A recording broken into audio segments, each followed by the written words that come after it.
Hello, everybody. Thinking about moving to North Branford, Connecticut, or just want to know what it's like there? You are in luck. We've got Kim Dawson, Realtor, right there in North Branford. Say hello to everybody, Kim. Hello. And I didn't tell you this before we came on, and this is something somewhat new. We're going to start off with asking you a random funny question. So I Google funny questions, and this list is 350 long. So pick a number between 1 and 350, and I'm going to ask you that random question to start it off. 350. Oh, all right. Scroll. For the end one. And they're actually, it goes to 351, so they named this article wrong. What two films would you like to combine into one? What two films? So this could be anything, right? Yeah.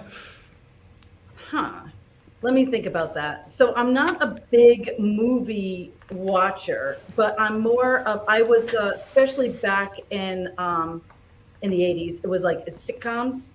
So I think for me, and I got to be careful with this because the 80s was a little crazy. But let's see. I would say if I could combine, oh my God, what was the show? Give Me a Break. Do you know it? Loved it, yeah. Right, Give Me a Break. I don't remember all the words, but that's all I know. I could sing it, I won't, but. Really? I sure deserve it, something, every step of the way, or something like that. Yeah, yep. That, because I used to, oh my God, make me laugh. And then Facts of Life. Dun, dun, dun, dun, dun, dun, dun, dun, dun, dun, right? Yes. Two very. Didn't they change on Facts of Life? Mrs. Garrett changed like at the end, and there was a new house mom. It killed me. It just broke my heart. But yeah. And I don't know the story behind it. I guess I wasn't at that point as interested to find out. But also, we didn't have Google search. But yeah, I don't. But those two, I would sit and just laugh so hard at. I mean, there's a bunch of them. But the two, imagine the characters in both of those shows combined. I think it would be hysterical. I wish we could go back in time.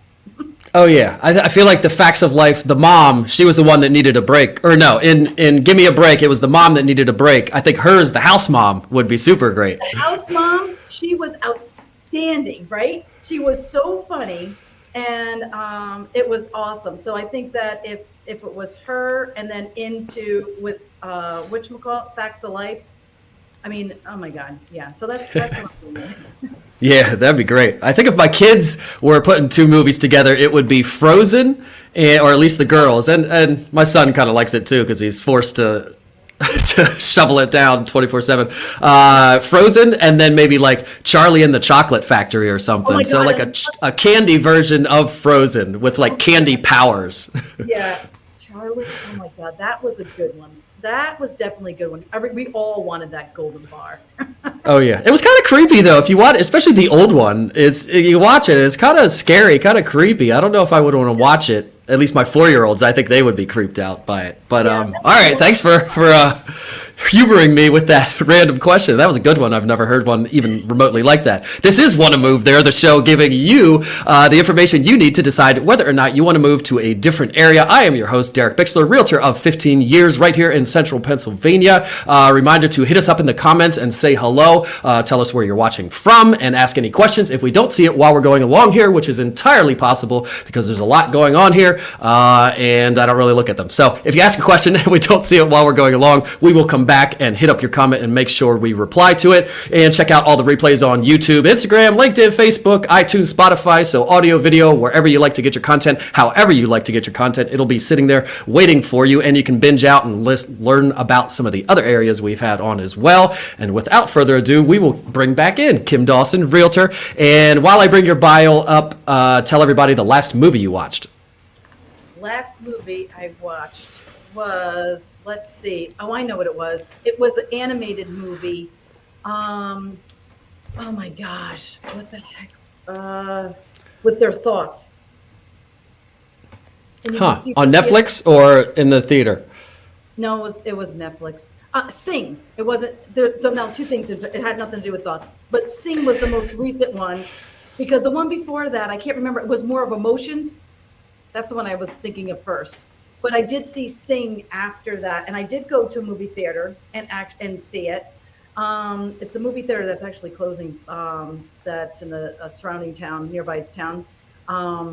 But sad to say that it's closing. But it was a great experience, and they just had a struggle during COVID. Sure. Yeah. So you're obviously an adult. So do you have kids, grandkids, foster kids? Who'd you go see Sing with? I had my cousin's daughter. She was the one getting us to go out to movies. So my cousin is a musician, and we all went together to go see this. And honestly, I like animated movies now. I think they're just so much fun to watch. They're lighthearted, and by the end of the day, I'm exhausted. And sometimes my kids will come home and go through, and there's so many options: Netflix and this and this and this and Apple TV, and it'll take them 45 minutes to pick a show. And by that point, I'm like, I'm done. Like, are you kidding me? Now I'm going to watch a 3-hour movie. So the animated ones, they're lighthearted, they're fun. I don't have to think about it. It's just I just belly laugh, and that's what I like about it. So I actually would watch it again, and my kids are coming home this weekend, and I'm excited to see what we can watch. I'm hoping it's going to be animated. Honestly. Yeah, agreed. I like those new animated, the Pixar ones, and all the really good ones are good for adults, and they're good at sneaking in kind of jokes that the kids won't get or be offended by or learn something bad from, but it speaks to the adults in the crowd, and the animation is crazy. I was watching Rango, if you've ever seen that, Johnny Depp. It's like a lizard in the desert. It's kind of old, not old, but just how they can make lizard skin and hair and all these things look completely real. Right? Yeah. It's crazy. I've heard actually they're going to start having stars so they could have like young Tom Cruise in a movie. I guess they've already done it with Will Smith and things. So they're going to start, people will license their likeness, and a computer will just generate the voice, the person, everything. And you could have any age, or an actor could act. And makeup artists are going to go out because they can just do that in post. You don't need to do makeup a lot of times anymore. So yeah, that's crazy. And I'm with you there. I like the animated ones. And now I got your bio up here. You grew up in North Branford, so right where you are, so no better person to talk to. You went to Mercy High School. I'm assuming that's in North Branford. What's the mascot? Go. So we actually are, North Branford is so we have a public school system that's outstanding. Back then in the 80s, I went to Mercy, which is in Middletown. It's a private school, it's a parochial school. So they sent me there, and I'll never forget my first day, because we all had to wear the exact same thing. And I was in the last row, the first row, but the last seat in the row. And Sister Eleanor was our teacher, our homeroom teacher. And she's like, all right, so these are the rules. And she rattled off all the rules.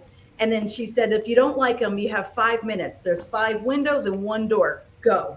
We were all like, oh God, oh God, get me out. Did she slap hands with a ruler? She did the backs of our knees with the ruler, yeah. So she was a tough little cookie. And it was a tough adjustment, but I made it through the 4 years.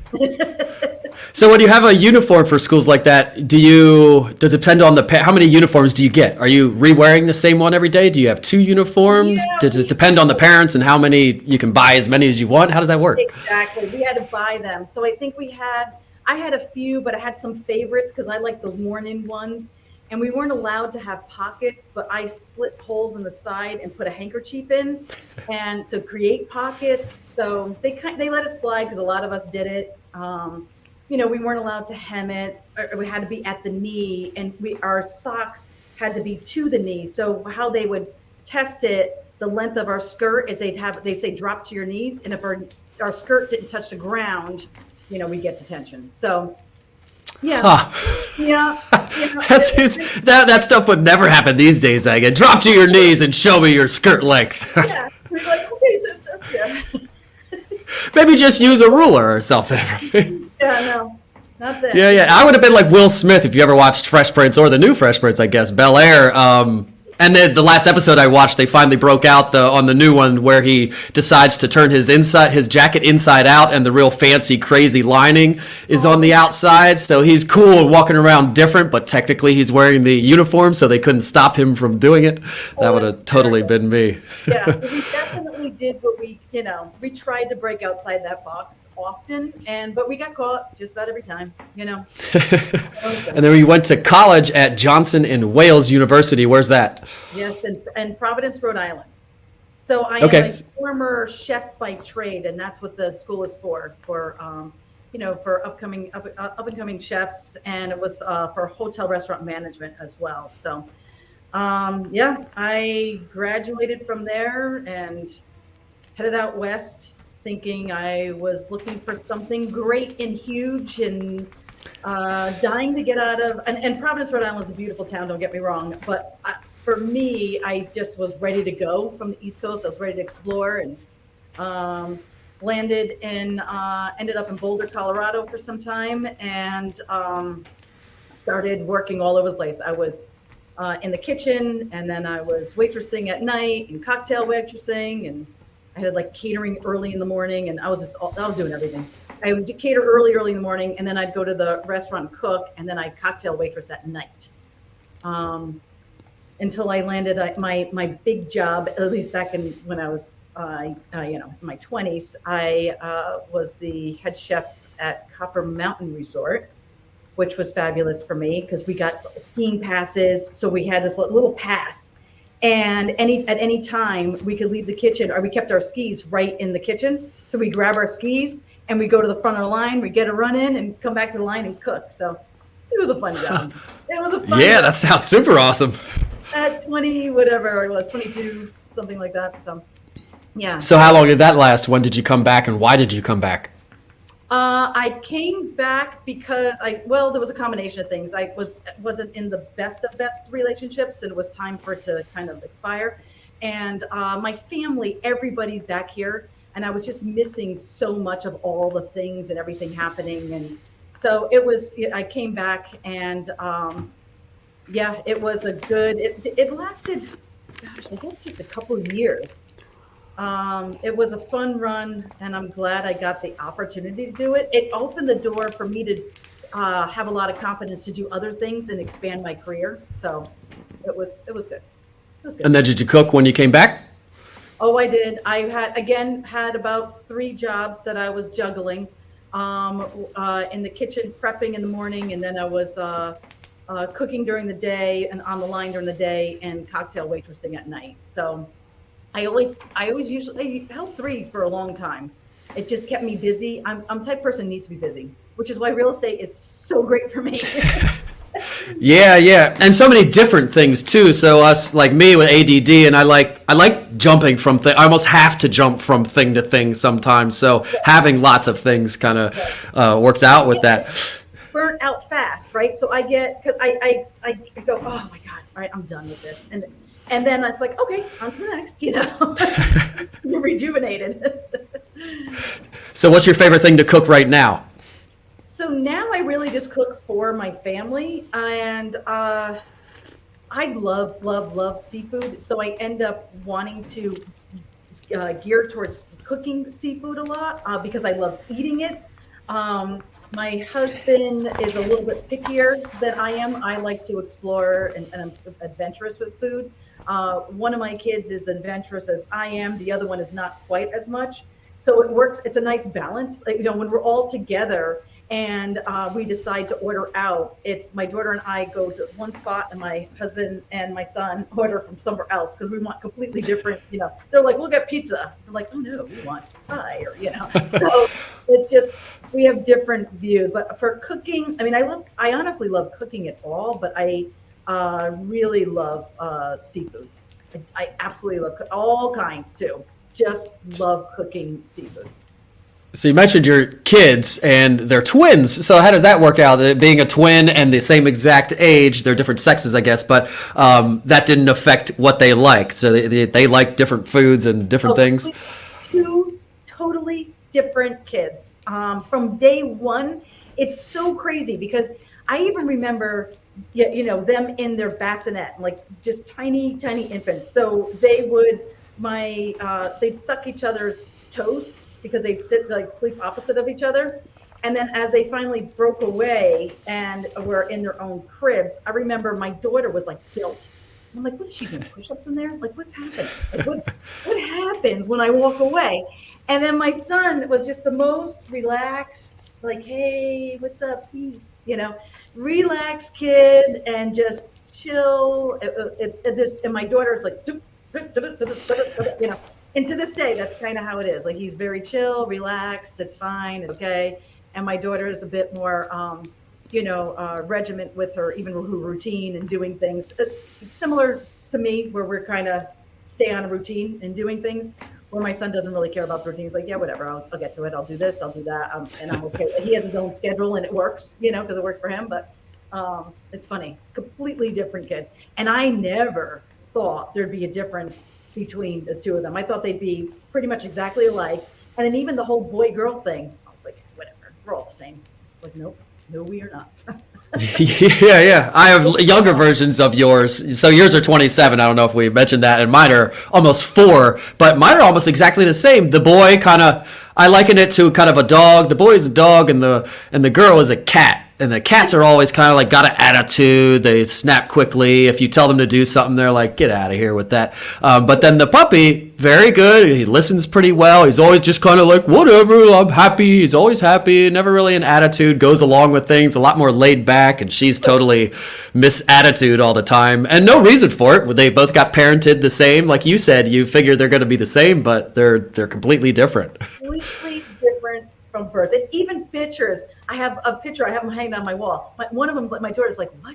But she came out like that. Like, what is this that you're bringing me to? And then my son was like, they just asked me. Like, it's so funny. They're so different. I guess it makes sense though, because if they were both the same, they'd be fighting all the time. So over time, maybe they mold into. Maybe it's not always the girl is the crazy one and the boy is the laid back one. Maybe it's the other way sometimes, but one takes the role and then the role just kind of develops and then blossoms, right? And very interesting. Balance each other out very, very well. So yeah. And then your favorite color? Oh no, I don't even want to say it. Everybody says blue, and you didn't write blue in here, but it's navy is what you wrote. So you like navy blue. I do. And it's funny because it's changed over time. So I was always an orange girl. Love, love, love, love orange. I was born in October. I love the fall. I love fall colors, that kind of thing. And I always thought that was the reason why. I really believed that. And I still love green. For some reason, I realized this past St. Patrick's Day that I don't own one piece of green clothing. However, I don't know why. So I have to change that. But navy for some reason now is definitely what I'm gravitating towards. I notice I'll start purchasing things and everything seems to be navy. It's navy. Yeah, all right. I got to kind of let it go a little bit, but there's a lot of navy.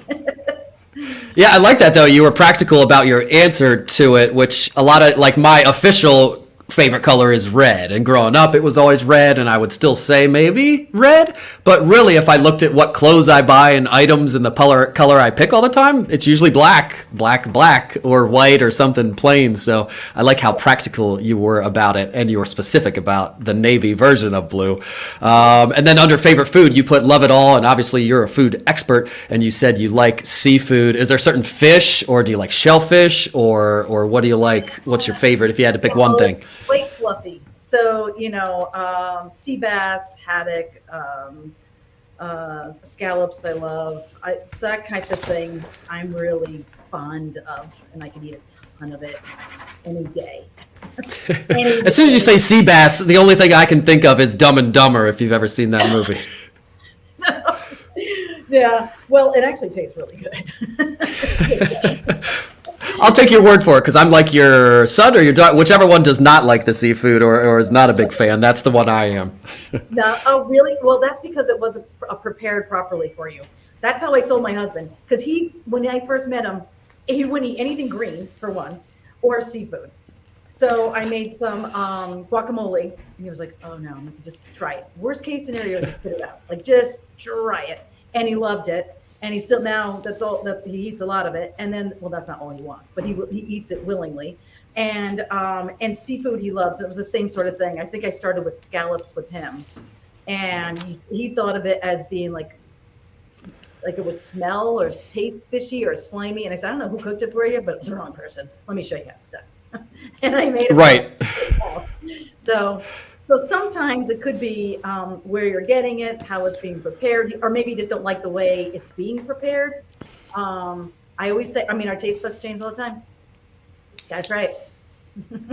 Yeah, and some fish, it depends which fish too, because some can be like a flounder or a whitefish, and I'm no expert by any means, but some can be prepared to where it doesn't taste fishy. But then there are some, like, I don't know, catfish or something. I feel like some of them it's going to be fishy, at least a little bit, no matter what. Yeah. Or more than others, maybe? I guess. I think the oily fish tend to have a little bit more. So like eel and salmon might have a little bit of that because you taste the oil in it. But there's still ways to do it so that it's not the prominent taste that you get, right? Sure. So it doesn't take over. Because I still eat eel, and I still eat, and I don't really care for that fishy taste either. I don't want that. I don't want slime. I don't, so, but it's still good. So. Yeah. And then you have pets. Do you have any dogs that eat up scraps of all this seafood, or what are your pets? Yes. So we have a dog, boxer Mastiff mix. Her name is Riley. She is, I guess we think about 13 years old. My husband, we celebrate her birthday, every year, but my husband it's 3 years every year. Oh, she's 3 years old. I'm like, no, I hate to tell you, she's got a gray beard. She's not 3. Yeah, she doesn't now eat anything. We don't really give her the table food. It doesn't agree with her stomach. So on her birthday, I'll just give her plain chicken. And just kind of bake it, not with anything, on a rack so that she doesn't get sick. But that's all her tummy can take nowadays. That's an awesome boxer Mastiff mix. I've never seen one, but that sounds like a pretty awesome dog. Yeah, she's about 100 pounds, so she could take it down. She's taken me for a ride a couple times when she sees something. I've trained her now so that she stays a step behind me. My husband now ends up taking her more for walks, but when we lived in New York, I would take her, and the first time I took her, she saw little dogs, and she went after them. But the person who was walking the 2 little dogs was not the owner of the dogs. She was just pet sitting, and she got scared when she saw our dog, and she took off and let go of the leashes and took off into the park. I almost had a heart attack. I was like, oh my God, where's she going? And so the dogs, being, they're little dogs, but they're very brave little dogs, came running up, and that got Riley excited. So she went towards them, and I held on because I didn't know her personality just yet. So I held on to her leash, and I went down. I was bloody all the way down. She dragged me through the gravel. I was like, oh my God. Oh my God. You're the one that should have let go. I know. I'm the one who should have let go. The woman came back. She's like, "Oh my God, what do I do? What do I do?" I was like, "Just go. Take it. Don't run away." That's. Please don't dog walk anymore. And I remember going home. I was like, "Here." I was so beat up. They're like, "What the heck? What happened to you?" I'm like, "We have to train her." Well, I'm glad you got through that. And that's a big, strong dog. Those 2 dogs mixed. If it was a full Mastiff, it would have been even harder to hold, probably. Harder, yeah. So she's strong, but now that was years ago when she was younger. She was like 3 or something. She actually was 3, so it was a little bit different. But yeah. Yeah, that's cool. So she's not moving as quick. And then we mentioned that you have the 2 twins that are 27 years old. You are married to Joe, and your favorite hobbies are exercising, cooking, which we talked about, wine tasting, which goes well with the cooking, refurbishing furniture, that's cool, networking, and listening to music. So how about the furniture? What's the last thing you refurbished? Let's see. I think the dining room table. So we built our table, and so we went to the store. We needed a dining room table. I started looking at it, and I was just like, let's just see what we could do here. And my husband's like, I think we can make this. I thought no, because it's very weathered. But he pretty much just got, wood from, I'll have to send you pictures. Wood from Home Depot, like plain old awful wood. I thought this is never gonna work. But we took a torch to it and a back of a hammer and a chain and beat the heck out of it, and then had a torch and kind of torched it in different spots and stained it. He put legs on it. And then I went down to the furniture store to get chairs, and they were all just out of my price range. The ones I liked were like $2,000 each, and I was like, I can't justify that. And I saw a pile of chairs in the back room. I was like, hey, what are you gonna do with those chairs? And they were just like, well, they're garbage. I'm like, can I take a look at them? So I took a look at them. I pulled 6 aside, and they said I could have them for $30. And I brought them home and fixed them up and spray painted them, and they're great. Yeah. You get that. I'm like, you're not going to believe this. Yep. So you refurbished the chairs, but the table you made from scratch. So you build and refurbish furniture. So we build, yeah. Well, my husband does the building. I do the fine tuning part of it with the, I could beat it up, no problem. I could stain it and torch it and that kind of stuff and make it look pretty. And the painting and stuff. So that's what I love, stuff like that. I always pick up old chairs and old dressers and that kind of stuff. Love it.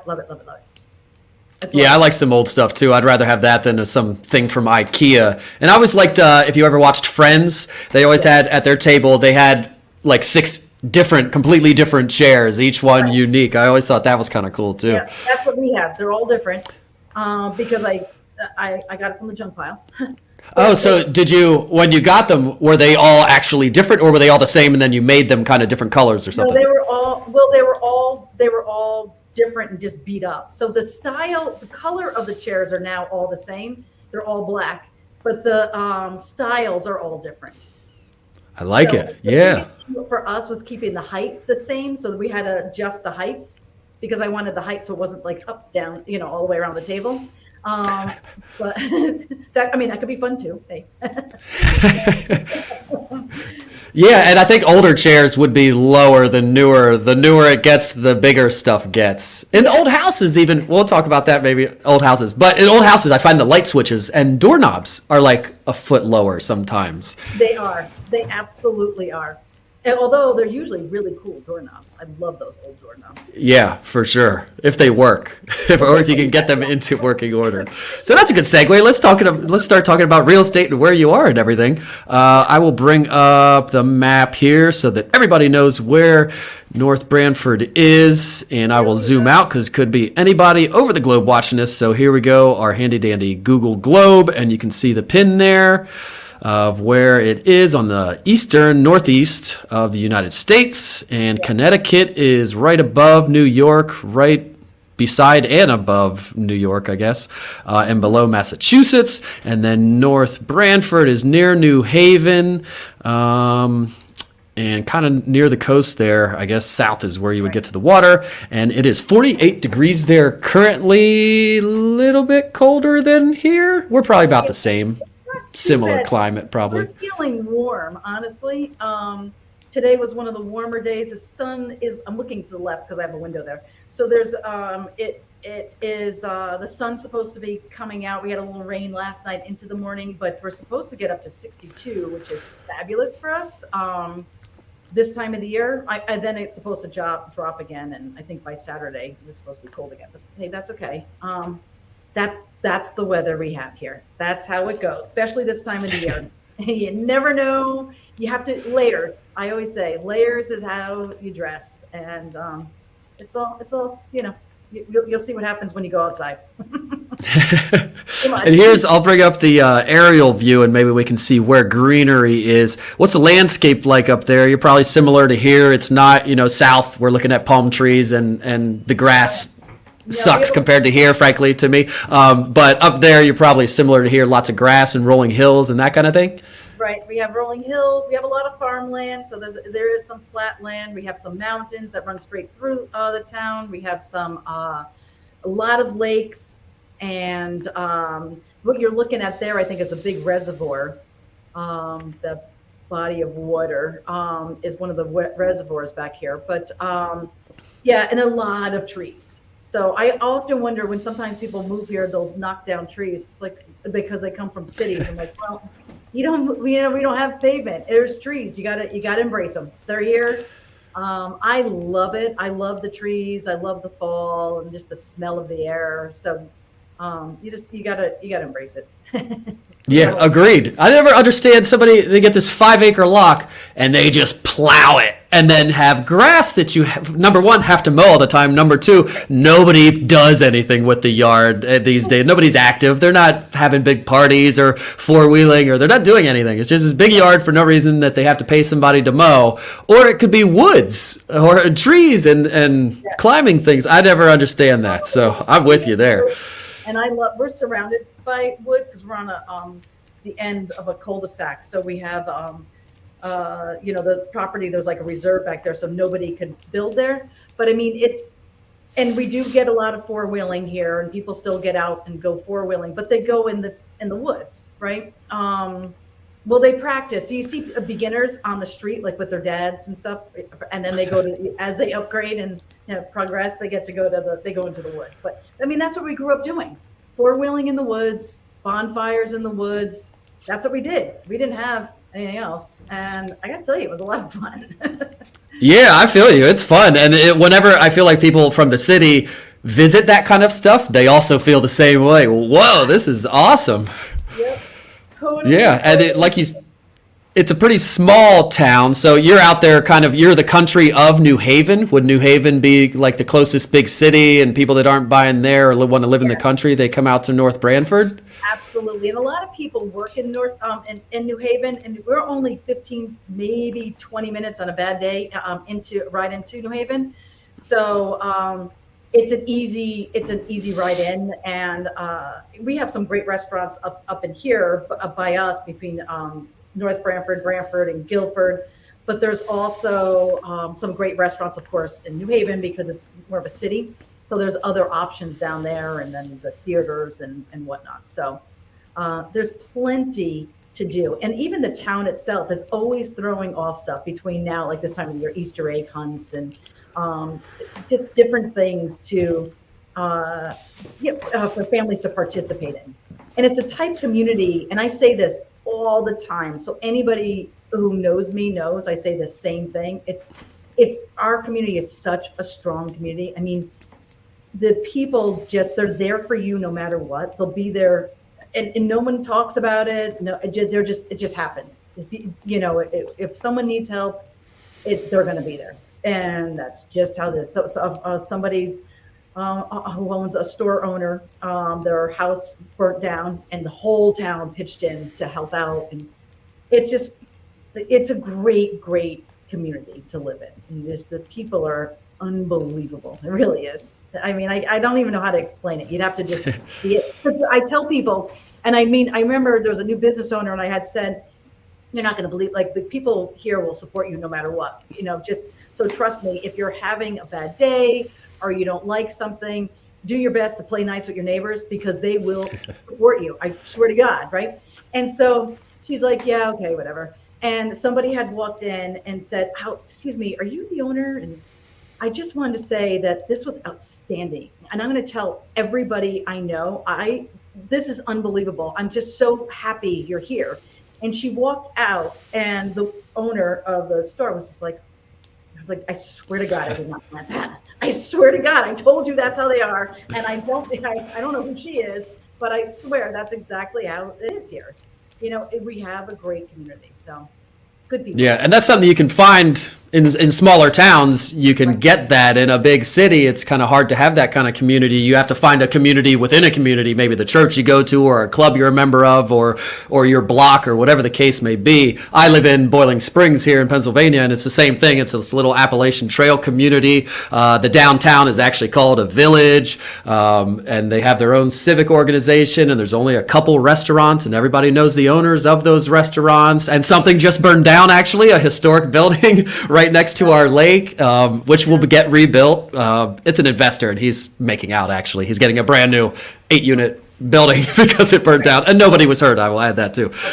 So I feel you on the small town. I love that. And you touched on the weather a little bit. Obviously, you're a little bit north of here. You're getting the 4 seasons. You are getting snow, and it is still coldish up there. We're in spring. Are you like us, where everybody jumps the gun a little bit right about now? It's spring. It's going to be warm every day, and then historically, it's like the last week of March when we get that big 2-foot snow or something crazy. Yes, always happens. We're so ready for spring when so that first warm day, we're all in. Like, you'll see people in shorts, like, yes, it's here, and then the goosebumps, So we're ready because we get excited about it, but it's really layers, and it's not right now. This time of the year, it's not that bad, and even when it does snow, it goes away quickly. So it's not the end of the world for us. January is the coldest month of the year. That's the one where we get the coldest, and it does happen before and after. Don't get me wrong, but typically January is the one that we're like, okay, grin and bear it, hold on tight. We may not get the garage door open because it might be frozen, but we got the guns. We'll figure it out. But it's that weather that then makes you appreciate the warm weather. And there's the beauty. I love winter. You've seen my profile pic eating ice and whatnot. I like it. I think it's beautiful. It's a change up. When it's super hot out, I can't wait for it to cool down a little bit. And then just when you get sick of the cold, it's going to warm up a little bit, and you get the in between times. And I love it. On Clubhouse, everybody's always up talking Florida and all the southern and how much the cold sucks, but I always want to chime in and say I like it. You guys are a bunch of sissies is what I want to say. You should chime in. Yeah, I love the warm weather, don't get me wrong, but I don't mind the bitter cold is harder for me, I think, when it gets cold, but when it's like this isn't, even 48 degrees to me, that's not cold. It's not. I might put a sweatshirt on if I have to when I go outside, but it's not like I need a winter jacket at this. And in the car, I take the jacket off. It's just too hot in the car. So, I'm fine. I'm fine with this. And sun, to me, it's really sun. Even when the snow's out, like you said, when the sun is out, it's just fabulous. Exactly. It is more about the sunniness and the blue sky than the actual temperature a lot of the times. I think so. For me, it is. Yeah. Yeah, for the mood at least. Well, that's cool. So I like your weather. I'm with you on all your weather up there. What's the commute like? You said a lot of people work in New Haven. Is there a certain, I'll bring up the map again. Is there a certain route or anything that everybody's using if they move there? Is it like Route 22 or 80 that you're always going to be on or something? I'm on Route 80 all the time. 22 kind of crosses through the town. 95 is easy access for us. And so is the Merritt or the Hutch, depending on what state you're in. Oops, I didn't bring it up. Access to get to. We don't have a ton of traffic up here. So this part of, the state is pretty easy getting around. So if I need to go down to the store or the hardware store or the grocery store or anything like that, it's easy to get to. It's not, it's not a lot of traffic. My son was so funny when he first came up here. He was like, I said, all right, we're going to go to the grocery store. And then he got in the car, and he's so used to it being like, bam, right there. And he goes, Mom, where is this place? I'm like, come on, seriously, it's not that. Seriously, patience. It's not that far away. Seriously isn't. It's maybe 5 minutes. So it's not like but it's funny in perspective where he's used to it, next door. So, but yeah. Where is he? Well, now he's actually back in Connecticut, but he was in New York. So. Oh, so he's going to like a bodega right underneath his apartment or something. Exactly. He's like, what? Oh my God. And then, Mom, where are we going to eat? All right, is there, who delivers? I'm like, the garden delivers. How about that? Yeah, we go there, hon. That's what we do. It's okay because that's how we get to meet the people and get to meet the owners. And so I like that way. And there's nothing against at all anything else. It's just that's what I'm accustomed to, and that's what I enjoy. So I'm a people person. And then if you're going far, it looks like I-95 is below you. So if you were driving somewhere far away, you'd head south and then hit up on 95 to get somewhere far away? Yes, 95 is really maybe 10 minutes from us. It's very, very close. Easy access through, and honestly, depending on where you are, we're a little bit farther out. Most people in North Branford could get to 95 or the Hutch within, you're either closer to one or the other because it's kind of like a T, but easy access. I'm on both all the time. That's what I like because you could get anywhere very quickly. It's a simple, if I want to go, now my daughter's in Boston, I could easily hop on 91 and head up to go see her, or I could, if I want to head down south, I can either take 95 or the Hutch or the Merritt or whatever. It's really easy to get to. So we do have, an easy way to get to wherever we want to go. So people coming from New York or Philly or any of these places, Boston or any of these big LA, notorious for terrible traffic, or they just don't drive cars. If they're coming to where you are, it's going to be a nice drivable place. Places have parking lots because you like to drive there, and we need a place to park the cars. You don't have to pay for a meter. There's no meters here. We have an airport now in New Haven, so you could land right in New Haven. And then there's another airport in Hartford, which is maybe an hour away. So everything's very easily accessible. It's just, if you are looking to get away from that hustle and bustle and, you really want to embrace a hometown, this is a great spot to be. We have some beautiful farms.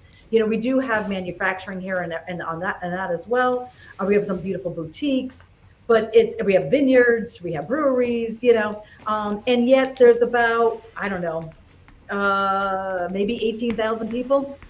So, and I think the square miles is like 26 something. So it's it's a great town to just kind of get away from it all. Like if you're looking for that getaway, this is, you're going to be pleasantly surprised, and you could talk to anybody. As you can see, we like to talk, so we have no problem. Probably, it sounds like a good Airbnb market. I live, again, a little small town, and it's a great Airbnb. People like to get away there and just relax sometimes. And if you live there, you get to get away every day. Right. And you had a good segue there into the industries and employers in your area. So you mentioned you got some vineyards and breweries and restaurants, which I guess maybe every area has, maybe not the vineyards. What were some of the other things that you mentioned? We have manufacturing, so we have a few big manufacturing companies here. So a lot of the people, locally work there. Farming. Manufacturing of what? There's Honeywell, that. So they do the firearms, and they do now it's not just firearms. They do a whole lot more. Fire? I didn't even know they made fire. I thought they were thermostats. Yes, they do thermostats. Yes. They make guns?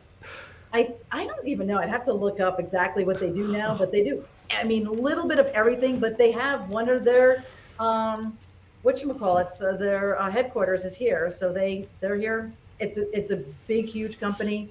We have like a Connecticut Sportsplex, which is one of the big indoor sporting venues. Let's see. We have, besides the vineyards and Penn Globe is another manufacturing one. We have Taconic is like a wire company here that does wiring. So we have a bunch of different, all sorts of things that can be done. And like I said, farming is a big one as well. And agriculture and our schools really help kids to get the mindset for all of that. So they really embrace it, and the kids are outstanding. So they're really, really good kids. So. Then what about the medical stuff? Everybody has expanding medical, and we need it everywhere. Is there a hospital? Is there any employment as far as medical employment goes? So we have the next town up has Yale. There's a Yale there right in Guilford, and then in New Haven is Yale New Haven Hospital, which is where it's all based out of. Let's see. There's another branch. For Yale, the university, is in New Haven. Correct. I guess I knew that, but Yes. never thought, okay, yeah. Oh, that's kind of a big thing, I guess. Right, yeah, so that's where a lot of parents will come to visit, right, their kids, and that's where they learn about the area, and they end up coming up and staying here. So that's how we get a lot of people here too. Awesome. And then what is there to do if you got Yale there? Do they have a stadium? Is that where you go see bigger concerts or things like that? Would it be at a Yeah, Yale stadium, or is there something have bigger? a huge stadium there, and they took it. Well, I say recently like 20 years. They took it down, but they have Yale had. Excuse me. New Haven has a bunch of things to do. So as far as entertainment goes, there's always live music happening somewhere. There's a ton of a variety of restaurants, and everything under the sun has the best pizza. I'm telling you, everywhere, anywhere. I would challenge anybody. I would have, and I can tell you where to go. There's a ton of options, and everybody has their own favorites. And I have several because I like them all. I really do. It depends on my mood and where I am at the given point. But anything, burgers, hot dogs, food trucks, and all sorts of stuff. It's geared towards the college kids and families. So there's a lot to do. And even up here in North Branford, we have now our own brewery, and it's a farm brewery. So they grow their own hops and, brew it. So it's all in one farm brewery. And then we have 2 vineyards. They also do the same thing. They grow their grapes, and they, have their grapes. And then we have breweries right outside. All the small towns now have it. Like, there's breweries everywhere. Let's see. When's that bubble going to burst? Someday.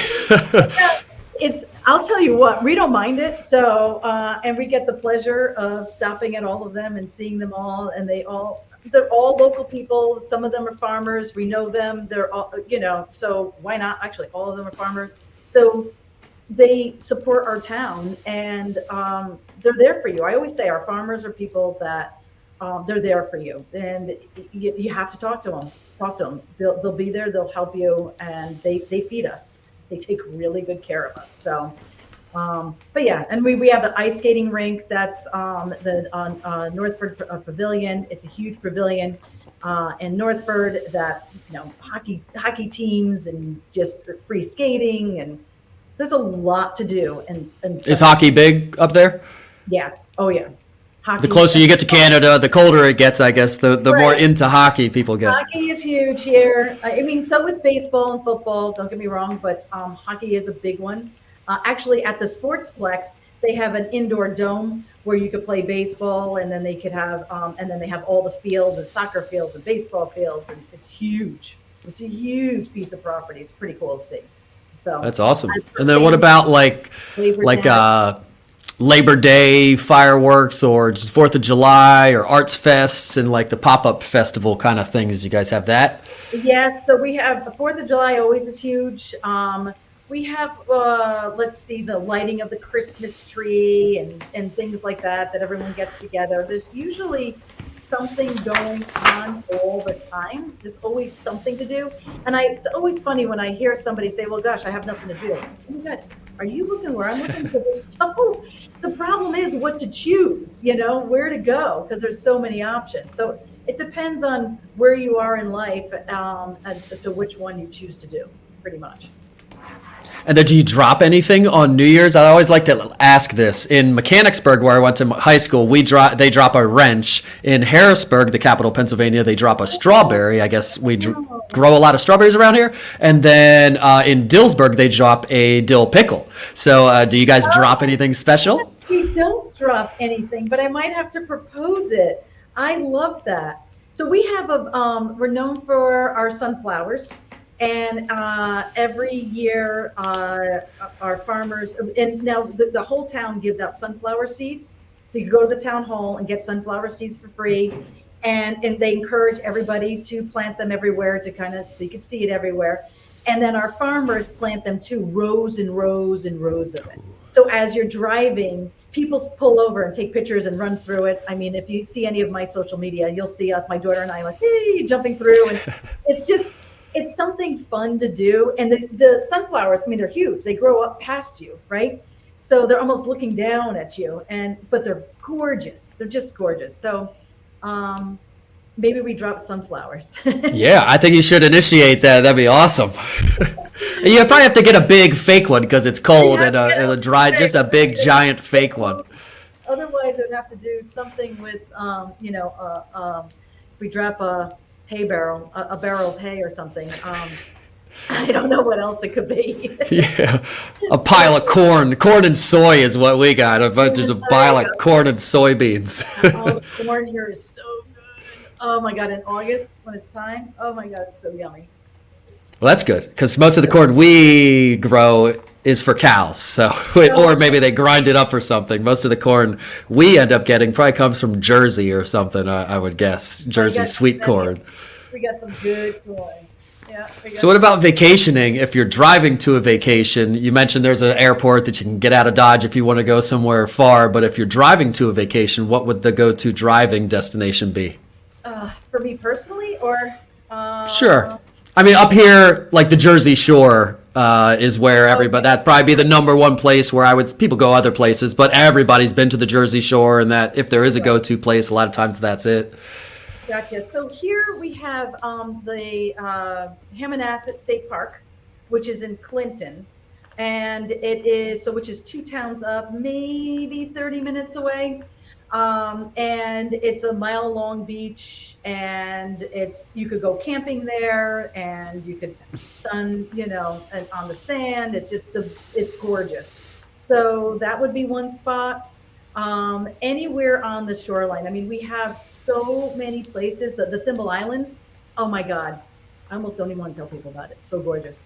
It's like a hidden secret. I swear to you, it's like a hidden secret that so many people don't know about, unless you're a boater and happen to be going through it or navigating by it. But it's unbelievable. That's in Branford. And those would be the 2 biggest, I think, that I would highly recommend people to do. And there's so many places you could come down and stay. There's the marinas that are outstanding. Quite a few options actually for the marinas to stay. There's one in Branford. There's a couple in Branford. There's a couple in Guilford and Clinton. And Madison. So there's a lot to choose from. So. And I'm guessing also there's lots of hunting, fishing, hiking, ATVing, snowmobiling, all that kind of outdoor stuff that we do here as well. We have a bunch of hiking trails here, right here in North Branford, that are constantly maintained. And a lot of people volunteer to do it. So sometimes it's the Boy Scouts, and sometimes it's families, and sometimes it's different parts of the community, and sometimes it's even our manufacturing guys that come in. And I mean, there's like so many people that pitch in to maintain. We have, four-wheeling is huge here as well. There's, a lot of outdoor things to do, especially when the season is, spring, fall, summer, that kind of thing. People are outside a lot, for sure.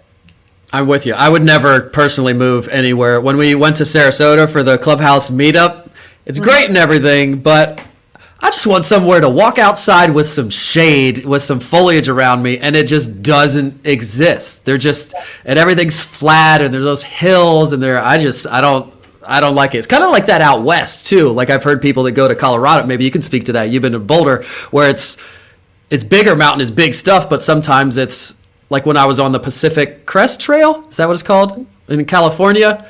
Right, okay. It was cool, and I was down towards Mexico. It was cool, but I didn't like it because it's all these low-lying things, and you can see 20 miles in the distance where you're going, but it's 3 days away from you. So it was just kind of boring and not as lush, and I don't know. It is crazy to see. I know we were just in Texas, and I was like, oh my God, I don't even know how far I'm looking right now. Like, how far is that? It's so crazy. So, and I'm not used to it, right? Because we can't do that here. Here, it's there's trees, so you're going to see those trees. So it is easy to get the shade at any point. And there's something about the smell of the leaves on the ground. I just love. I don't know what it is, but I love that. And yeah, there's a there's definitely a lot of trees and some hills, and then the lakes and the water. Because the ocean is so close, we get that cool breeze. So it's always like this little bit of, it's this little cool, it's so nice in the summertime. Oh my God. It's a nice little breeze. In the wintertime, it could get a little chilly, but we also don't get as much snow because of it, which is kind of nice. Unless it comes, of course, offshore. Sure. Yeah.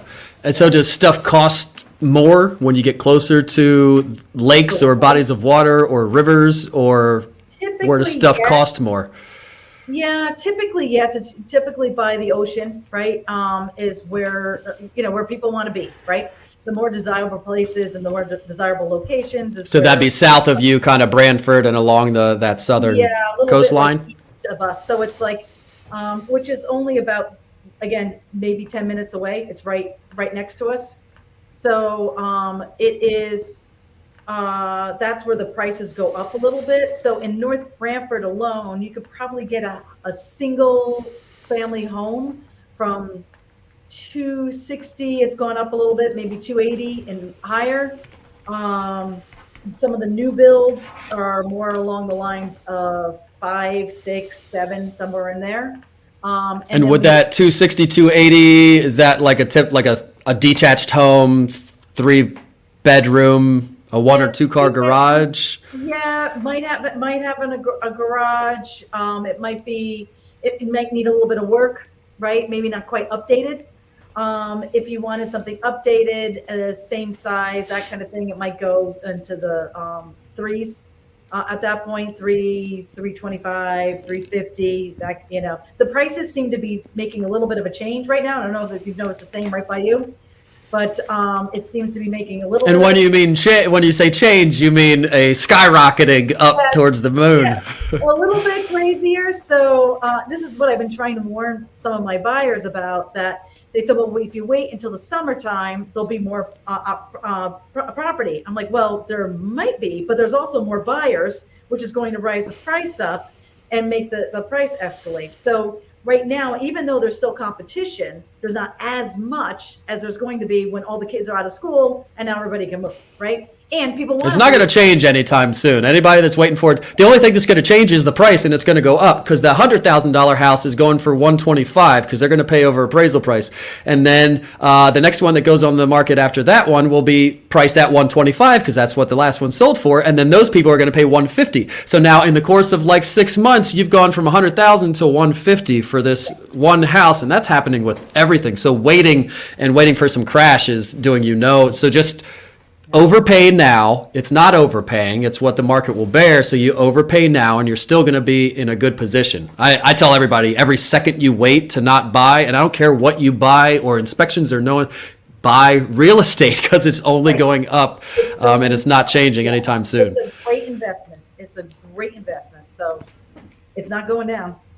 So what about the luxury market? People can get in at that like 260, 280 for a single family, maybe need some updates or something. Do you have a luxury market? What would that price point be like, and what would that be? So I would say for North Branford, the luxury market would be some of our new builds, which is at the 5, 6, 7 mark, and a little bit not as much competition for it. So the closing day would be a little bit smoother. There were not going to be a lot of bidding on that one, as much anyway. By the water, it depends. We do have our 1.2, 1.4, 2 point, whatever. They're out there and they're there. Again, it's not as many people. They're coming that are competing because a lot of the people that are here are used to those mid ones, low twos pricing, right?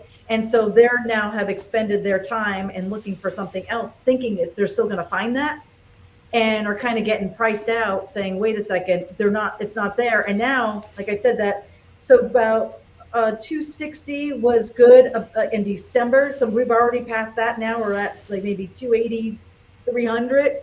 So and I feel bad, but that's just how it's going, and that's what I'm trying to tell people. It's like we were just saying, it's not going to change. Don't wait. It's going up, and it's great for our economy and everything, but I feel bad for the people that have been here because no one's used to that, right? It's people adjusting to that new norm. And Connecticut was one of the last states to catch up since before the crash. So all the states kind of progressively did it. We just hit it. So this past year or 2 years, it all of a sudden went bam, and here we are. So everyone's like, well, wait a minute. That's why I think so many people here think there's going to be a crash. Like, no, we actually just caught up to the rest of the country. We're finally where we need to be. This is how the prices are going to be. Now we just have to, again, somehow readjust and get accustomed to it. Sure. And then is stuff more desirable outside of the village? Is there a downtown? Is there like the town I was talking about, Boiling Springs here? There's this village and it's kind of small. There's a little lake. There's, 20, 30 streets or so, and these 1900, maybe even 1800s to like 1920 built houses. And then there are kind of mid-century suburbs popping up, and then some new construction even further out. Is it kind of the same deal there? Not as much. We don't really have a center. We have a lot of those old homes kind of scattered throughout. Like farmhouses, like that used to have a farm, but now it's just kind of the house with a small parcel left. Exactly. Because the house was built from farmers, there really are just a bunch of old farm homes all over, just scattered throughout. So the house is now kind of just built out around that, right? So that's pretty much where it is, like little neighborhoods here and there around. Do you have HOAs at all? No, no gated communities, nothing like that. I mean, there are a few condos that have a gated community, but mainly it's not. It's just little tiny neighborhoods that got popped up here and there that kind of just expanded over time and became a neighborhood. So it started out with 1 or 2 homes, and then little by little, they started kind of building homes around it and filling in type of thing that created a neighborhood type feel. Gotcha. And then my last question about the inventory, not so much about pricing, I guess, but about the types of houses. Well and septic, you're kind of out there in the country. I'm guessing some stuff has public sewer and public water, and some stuff is on well and septic. How's that work out there? A lot of us do here. But there are some that are on public water. For us, we're used to it. I grew up with it. We always had it. It's just one of those things. So to me, it's never, you maintain it, we get it pumped out, we pay attention to it, and that's what we do. But there's others that some people are on the public line. We don't even have gas out by us. I have a gas stove. Well, it's a propane. So I have a propane tank out because I want a gas stove, but not everybody, not everybody does. But there are towns, there are homes that are a little bit closer to like the mainland there, that if you would call it, that they have like gas lines, and they can have gas. So.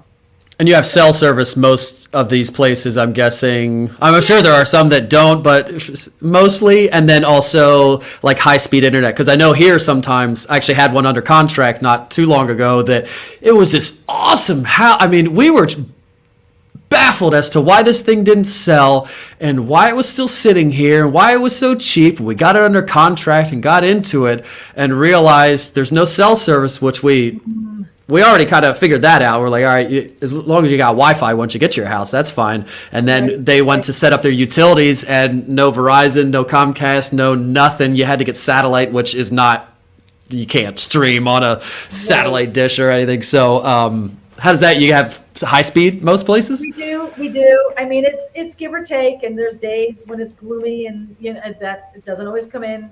I walk outside often and try to, hello, trying to get something, and it doesn't always work. But for the most part, I would say that, I'm still able to run my business out of it just fine. Let's put it that way. Like, it's not that much of an interruption.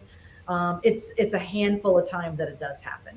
So it's not the norm, These days it's getting hard to find any place that doesn't have cell service unless you're in a cinder block lead lined shelter, which sometimes I kind of wish I was. Turn this thing off. And there are places, even here, I'll walk into some of the buildings, our businesses, and I walk in and I'm like, oh my God, totally dead. They're like, oh yeah, it's not going to happen. You're locked in here, like, all right. So, Great. Maybe I'll hang out here more. Exactly. Can I put my desk here? Yeah, totally. And that will end it off with something that has nothing to do with real estate or where you would live or anything, but does have to do with you. If you could do any other profession, what would you do? What would you be? Would it be a chef again? Something culinary related or not? Goodness, let's see. What would I be? I think no, I don't know that I'd go back. I did it most of my life, and so I feel like I really did everything I could with it, and I enjoyed it. Don't get me wrong, but we became a love-hate relationship with it. It was one of those things like I couldn't get away from. But I think that if I were to do something now, God, I'd be on a boat, like captain of a boat or something, so I could be on the water all the time. I think that's what I would do. You need to hook up with Michelle Belisari when you go down to Florida. There you go. Exactly. I would be on the water, kind of just enjoying life and trying to. Not that it's an easy job by any means, but I would take an easier route maybe. I mean, I love this, and because I don't see anything easier in the future for me because I get bored too quickly. So as much as I think, oh yeah, I want to do this, and it sounds great, and even vacation, it takes me days to relax, even on vacation. It's like 3-4 days in. I'm like, oh okay, now I'm over it. And then you get over it real fast. All right, is it time to go back to work? It's time to go. We got to do this. I got calls to make. And you start thinking about all the stuff. So yeah. So would you want to learn to sail, or would you just rather have a motor? Motor for me. When I was a kid, my parents had a boat, and it was a power boat, and I think later on in years I had one as well when my kids were little. And I really enjoy it. So I miss that. I miss being out on the water. I miss the whole, it was a community within itself. Right. So I really, I would love to get back to that. I talk about it all the time. It's just, we're working so much. If we bought one, we wouldn't be able to be on it. You know what I mean?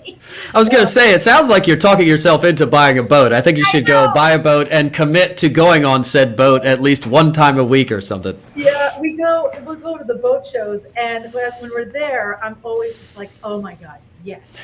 And then I get my husband on board, but then as soon as we leave, something happens, and it's just because we don't have the time. When you're working 7 days a week, when are you going to do it, right? So it's just one of those things. So one of these days. I feel you. And you have to drive somewhere. It's not the easiest thing to do. You got to put the thing on the car, hook it up. You got to drive to the place and put it in the water, and it's a lot of work unless you live right on the water, I guess, right? There, right. And we would keep it there. I mean, that's what we did as kids. We kept the boat, at the marina, and we pretty much lived on the boat. What we did, we lived on the boat in the summertime.